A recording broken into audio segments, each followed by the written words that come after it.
think that you're in charge of the program. I would have to check the records. I haven't looked at this in some time. The information form, the consent form, was also supposed to warn people about any risks of serious complications following the shot. But did it? No, I had never heard of any reactions other than a sore arm, fever, this sort of thing. Judy Roberts' husband, Gene, also took the shot. Yes, I looked at that document. I signed it. Nothing on there said I was going to have a heart attack or I'd get Guillain-Barre, which I never heard of.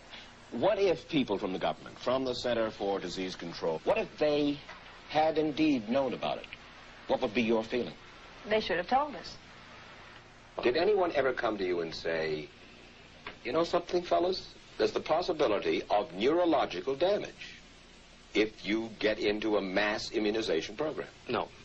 No one ever did? No. Do you know Michael Hatwick? Yes. Mm-hmm. Dr. Michael Hatwick directed the surveillance team for the swine flu program at the CDC. His job was to find out what possible complications could arise from taking the shot and to report his findings to those in charge.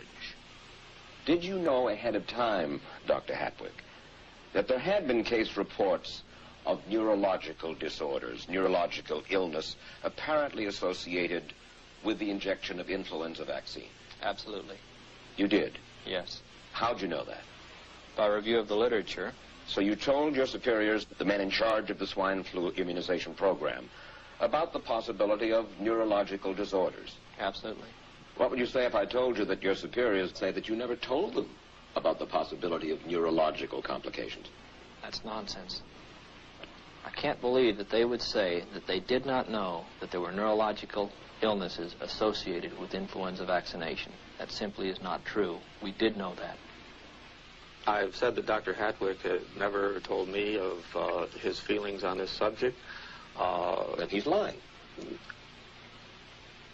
I guess you would have to make that assumption. Then why does this report from your own agency, dated July 1976, list neurological complications as a possibility? I think the consensus of the scientific community was that the evidence relating neurologic disorders to influenza immunization was such that they did not feel that this association was a real one. You didn't feel it was necessary to tell the people that information? I think that over the years we have tried to inform the American people as fully as possible. As part of informing Americans about the swine flu threat, Dr. Spencer's CDC also helped create the advertising to get the public to take the shot. Let me read to you from one of your own agency's memos planning the campaign to urge Americans to take the shot. The swine flu vaccine has been taken by many important persons, he wrote. Example, President Ford, Henry Kissinger, Elton John, Muhammad Ali, Mary Tyler Moore, Rudolph Nureyev, Walter Cronkite, Ralph Nader, Edward Kennedy, etc., etc. True? I'm not familiar with that particular piece of paper, but I do know that at least of that group, President Ford did take the vaccination. Did you talk to these people beforehand to find out if they planned to take the shot? I did not know. Did anybody? I do not know. Did you get permission to use their names in your campaign? I do not know. Mary, did you take a swine flu shot? No, I did not. Did you give them permission to use your name saying that you had or were going to? Absolutely not. Never did. Did you ask your own doctor about taking the swine flu shot? Yes, and at the time he thought it might be a good idea. But I resisted it because I was leery of having the symptoms that sometimes go with that kind of inoculation. So you didn't? No, I didn't. Have you spoken to your doctor since? Yes. And? He's delighted that I didn't take that shot. You're in charge. Somebody's in charge. This is your advertising strategy that I have a copy of here. Who's it signed by? This one is unsigned. But you'll acknowledge that it was your baby, so to speak. It could have been from Department of Health, Education, and Welfare. It could be from CDC. I don't know. I'll be happy to take responsibility for it. It's been 3 years now since you fell ill with GBS, right? Right. Has the federal government, in your estimation, played fair with you about your claim? No, I don't think so. It seems to be dragging on and on and on. And really, no end in sight that I can see at this point. With respect to the cases of Guillain-Barre, allegedly... Former Secretary of HEW Joseph Califano, too, was disturbed that there was no end in sight. So a year and a half ago, he promised that Uncle Sam would cut the bureaucratic red tape for victims suffering from GBS and would pay up quickly. We shouldn't hold them to an impossible or too difficult standard of proving that they were hurt. Even if we pay a few people a few $1,000s that might not have deserved it, I think justice requires that we promptly pay those people who do deserve it. Who's making the decision to be so hard-nosed about settling? Well, I assume the Justice Department is. Griffin Bell before he left? Well, the Justice Department agreed to the statement I made. It was cleared word for word with the lawyers in the Justice Department by my HEW lawyers. And that statement said, in effect... That statement said that we should pay Guillain-Barre claims without regard to whether the federal government was negligent if they resulted from the swine flu shot. I think the government knows it's wrong.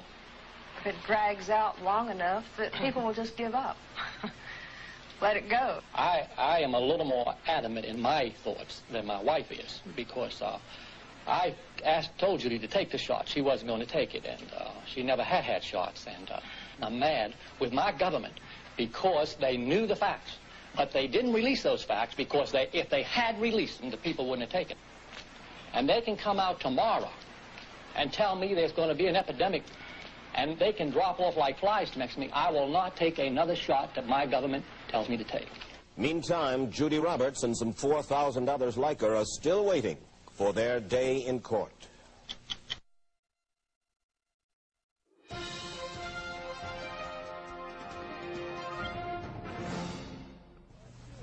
I don't need another flu shot. I had a flu shot last year. A swine flu epidemic may be coming. Swine flu shot? Well, I don't know. I've been thinking about it. It could make you very sick. Swine flu? Man, I'm too fast today to catch me. You'll want to be protected. I'm the healthiest 55-year-old you ever seen. Hey, I play golf every weekend. Get a shot of protection. The swine flu shot. Joe brought it home from the office. He gave it to Betty and one of his kids and to Betty's mother. But Betty's mother went back to California the next day. On her way to the airport, she gave it to a cab driver, a ticket agent, and one of the charming stewardesses. At school, Joe's kid gave it to some other kids, and Mrs. Merrill got it and gave it to her husband. In California, Betty's mother gave it to her best friend, Dottie. But Dottie had a heart condition and she died. But before she died, Dottie gave it to her girlfriend, the mailman, the paper boy, and the vet when she went to pick up her chihuahua. If a swine flu epidemic comes, this is how it could spread. You'll want to be protected, especially if you're elderly or chronically ill. Get a shot of protection. The swine flu shot.